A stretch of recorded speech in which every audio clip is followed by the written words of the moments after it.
یوم آخرت ایک ایسا اہم مسئلہ ہے جس پر ایمان لانا ہر مسلمان کے لیے ضروری ہے۔ آخرت کے معنی ہے بعد میں آنے والی چیز، اور آخرت وہ دن ہے جو کہ انسان کی اس زندگی اور حیات کے بعد یہ دن آنے والا ہے۔ دنیا کے معنی قریب تر جو چیز ہوتی ہے اسے دنیا کہا جاتا ہے۔ دنیا اصل عربی لفظ دنا سے بنا ہے۔ دنا کے معنی ہوتے ہیں قریب سے قریب تر ہمارے کوئی چیز ہو اسے دنا کہا جاتا ہے، اور دنیا اسی سے لفظ بنا ہے۔ اور ہماری ایک زندگی تو وہ ہے جس میں اس وقت ہم رہ رہے ہیں۔ یہ جو ہماری دنیا ہے، ہماری زندگی ہے جس میں ہم رہ رہے ہیں، اسے ہم دنیا کی زندگی اس لیے کہتے ہیں کہ وہ ہمیں اس وقت حاصل ہے، ہمارے قریب ہے، جو موت کے بعد ختم ہو جائے گی۔ اور دوسری زندگی ہماری اس زندگی کے ختم ہونے کے بعد شروع ہوگی، اور وہ زندگی کبھی بھی ختم نہ ہوگی۔ اس لیے اس زندگی کو اسلامی شریعت میں آخرت کی زندگی کہا جاتا ہے۔ ہماری یہ زندگی ہمارے لیے ایک امتحان گاہ ہے جس میں ہم اچھے اور برے جو بھی اعمال کریں گے وہاں اس کا پورا ہمیں بدلہ دینا ہوگا۔ جو لوگ دنیا میں نیکوکار ہوں گے ان کو آخرت میں اللہ کی نعمتوں سے نوازا جائے گا، اور جو لوگ دنیا میں بدکار ہوں گے وہ آخرت میں اللہ کی لعنت اور عذاب کے مستحق بن جائیں گے۔ دنیا میں آدم علیہ السلام سے لے کر رسول مقبول صلی اللہ علیہ وسلم تک جتنے بھی انبیاء تشریف لائے انہوں نے مسلمانوں کو آخرت کے بارے میں اطلاع دی ہے، اور کسی بھی مسلمان کا عقیدہ آخرت پر ایمان لائے بغیر مکمل نہیں ہوتا۔ ایک مرتبہ جبکہ رسول مقبول صلی اللہ علیہ وسلم نبوت سے سرفراز تھے، تب آپ صلی اللہ علیہ وسلم نے ایک پہاڑی پر چڑھ کر تمام عرب کے باشندوں کو، قبیلے والوں کو جمع کیا تھا، اور اپنے خطبے کے دوران یہ کہا تھا کہ دیکھو، آخرت پر یقین رکھو کہ آخرت آنے والی ہے جس میں ہر اچھے اور برے اعمال کی جزا اور سزا دی جائے گی۔ اور سامعین حضرات، یہ بات حق ہے کہ اللہ تعالیٰ اپنی تمام طاقتوں اور قدرتوں کے ساتھ عالم الغیب و شہادہ بھی ہے، یعنی وہ انسان کی ہر چھپی ہوئی اور ظاہر چیزوں کو جانتا ہے، اور یہ بھی جانتا ہے کہ انسان کے دل میں کیا ارادہ چل رہا ہے، وہ یہ بھی جانتا ہے انسان کیا سوچ رہا ہے، وہ یہ بھی جانتا ہے۔ اور وہی اللہ عادل اور منصف بھی ہے، یعنی انصاف کرنے والا بھی ہے۔ اس کے پورے عدل و انصاف، قوت و طاقت کا اندازہ ہمیں آخرت کے دن ضرور ہو جائے گا۔ آخرت میں انسان بالکل بے اختیار ہوگا، اور سارے اختیارات اللہ کے ہاتھ میں ہوں گے۔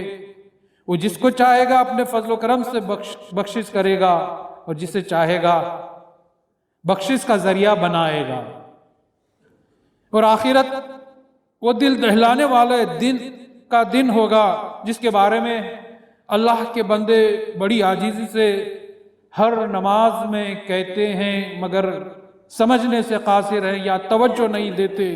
ہم ہر نماز میں کہتے ہیں مالکی یوم الدین، اے اللہ تو ہی قیامت کے دن کا مالک ہے۔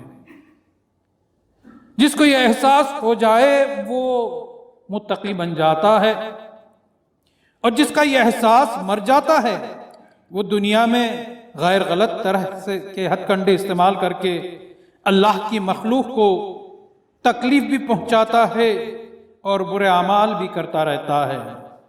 آخرت کے انصاف والے دن کو وہ بھلا دیتا ہے اور اللہ کی عبادت میں کوتاہیاں برتنے لگتا ہے، سستی کرنے لگتا ہے، اللہ کی عبادت میں بدی اور برائیوں میں پڑ جاتا ہے۔ اسی لیے رسول مقبول صلی اللہ علیہ وسلم نے مسلمانوں کو مخاطب ہو کر کہا کہ دیکھو تم آخرت سے ڈرا کرو کہ جو عنقریب آ کر رہے گی، اور اے برائیوں میں گھرے رہنے والے انسان دیکھ قرآن کیا کہتا ہے کہ یہ دنیا جس پر تو ناز کر رہا ہے، یہ دھن دولت، یہ عیش و آرام والے محل گھر اور دار، اگر تو اللہ واسطے استعمال کرتا ہے تو ٹھیک ہے، ورنہ یہ سب کچھ فنا ہونے والے ہیں۔ کل من علیہا فان ویبقی وجہ ربک ذو الجلال والاکرام، جو کچھ دنیا میں ہے ہر چیز فنا ہو جائے گی، اور تیرے پروردگار کی شان جو بزرگ اور برتر ہے وہی ذات باقی رہ جائے گی۔ اس لیے کچھ اللہ کے نیک بندے تو وہ ہیں جو بھلائی کر کے بھی ڈرتے رہتے ہیں، بھلائی بھی کرتے ہیں، نیکیاں بھی کرتے ہیں، عبادت بھی کرتے ہیں، مگر وہ فقر کرنے کے بجائے جب بھی کوئی عبادت کرتے ہیں ڈرتے ہیں کہ میں نے جو بھلائی کی اس میں کچھ کمی تو باقی نہیں رہ گئی ہے اللہ، کہ آخرت کے دن خدا کے سامنے بھلائی کر کے بھی کہیں شرمندگی نہ اٹھانی پڑے۔ وہ کچھ اللہ کے بندے وہ ہیں جو تھوڑی سی بھلائی اور نیکی کر کے اپنی شہرت نام و نمود چاہتے ہیں، انہیں آخرت کی کوئی فکر نہیں رہتی۔ اور خدا کے نیک بندے وہ ہوتے ہیں، ان کی یہ صفت ہوتی ہے کہ جانے انجانے میں ان سے کوئی بھول یا کوئی گناہ ہو جائے تو وہ بہت شرمندہ ہوتے ہیں اور اللہ کی بارگاہ میں توبہ کرتے ہیں، معافی چاہتے ہیں۔ حضور نبی کریم صلی اللہ علیہ وسلم تمام خطاؤں سے معصوم ہونے کے باوجود آخرت سے ڈرتے رہتے تھے، اور ہر وقت زبان مبارک سے یہ الفاظ نکلتے تھے کہ قیامت آئی، قیامت آئی کی صدائیں ان کی زبان مبارک سے نکلتی رہتی تھی، اور یہی صحابہ کرام اور بزرگان دین کا عمل رہا ہے کہ وہ ہر وقت قیامت کے خوف سے خوف زدہ رہتے تھے۔ اس لیے تو ترک اور توبہ انسان کا بلند شیوا رہا ہے۔ ترک و توبہ وہ چیز ہے کہ جس کے دل میں خوف ہوگا وہی توبہ کو مانے گا، وہی ترک کو مانے گا۔ اس لیے مہدی موعود علیہ السلام نے ترک دنیا کو فرض فرمایا ہے۔ ترک یعنی توبہ، یعنی بندہ اپنے کیے ہوئے گناہوں پر ترک و توبہ والی اب زندگی گزارے گا ترک دنیا کے بعد۔ قرآن و حدیث میں آخرت کے دو مرحلے بتلائے گئے ہیں۔ پہلا مرحلہ انسان کی موت سے لے کر قبر کی زندگی، اور دوسرا مرحلہ قیامت سے لے کر حساب و کتاب کے بعد جنت و دوزخ کا مرحلہ۔ یہی سبب تھا کہ اللہ کے بندے وہ ہوتے تھے کہ اگر ان سے کوئی خطا ہو جاتی تو اپنی غلطی کا اقرار کر کے دنیا ہی میں سزا بھگت لینا چاہتے تھے، تاکہ آخرت میں کوئی رسوائی اور شرمندگی نہ ہو۔ وہ ترک و توبہ تو کرتے تھے، مگر کسی کو تکلیف پہنچی ہو ان سے معافی صافی بھی کر لیا کرتے تھے، واسطے اللہ کے کہا سنا بھی معاف کر لیا کرتے ہیں۔ اسی رسوائی اور شرمندگی سے خداوند کریم نے اپنے بندے کو بچانے کے لیے کہ وہ کہیں قیامت میں رسوا نہ ہو جائے، مرحوم کے رشتہ داروں پر ایصال ثواب کو بھی جائز قرار دیا ہے، تاکہ مرنے والا شرمندگی میں مبتلا نہ ہو۔ اس کے لیے اگر ایصال ثواب کیا جائے تو اس سے اس کا فائدہ مرحوم کو پہنچتا ہے۔ حضرات محترم، جو آخرت میں ناکام رہا وہ ہمیشہ کے لیے اللہ کے غیظ و غضب کا شکار ہو جائے گا۔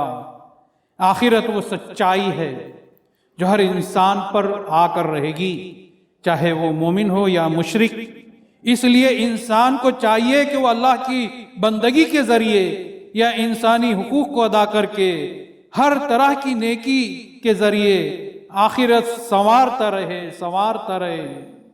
بس اللہ سے یہی دعا ہے کہ اے باری تعالیٰ تو رسول و مہدی کے بتلائے ہوئے آخرت کے راستوں اور طریقوں کو اپنانے کی توفیق عطا فرما، اور ہم کو دنیا میں بھی نیکی اور بھلائی کو اختیار کرنے کی توفیق عطا فرما، اور آخرت میں بھی بھلائی عطا فرما، اور ہم کو دوزخ کی آگ سے بچا.